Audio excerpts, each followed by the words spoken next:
સાંભળો, તમે જોયું હશે કે દુકાનોની બહાર છે ને લીંબુ અને મરચા લગાયેલા હોય છે, અને એ લોકો છે ને દર શનિવાર ને મંગળવાર આવે ને એટલે એ મરચાને ફેંકી દે છે. તો મારી મમ્મી એવું કહેતી કે એ લીંબુ મરચા ઉપર તમારો પગ આવે ને તો તમને લાઈફ પાર્ટનર સારો મળતો નથી.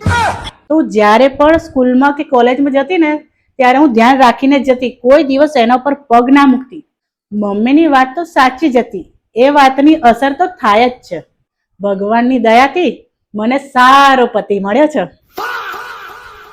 અરે વાત તો મેં પણ આ સાંભળી હતી મારા મમ્મી પપ્પા જોડેથી, પણ મેં વિશ્વાસ કર્યો નહીં એ વાત ઉપર. કેમ? હું છે ને જાણી જોઈને લીંબુ ને મરચા પર પગ મૂકીને જ ચાલે જતો હતો. લીંબુ આખું પિચકાઈ જતો હતો. પણ એક વાત તો છે, કામ તો કરે જ છે આ ટોટકો. કાશ મેં માની લીધું હોત એ વાતને તો સારું હતું. બદલામાં જો મને તું મળી ગઈ, હવે મારે શું કરવું? શું કીધું? અરે યાર, દર વખતે કઈ નહીં કન્ટિન્યુ.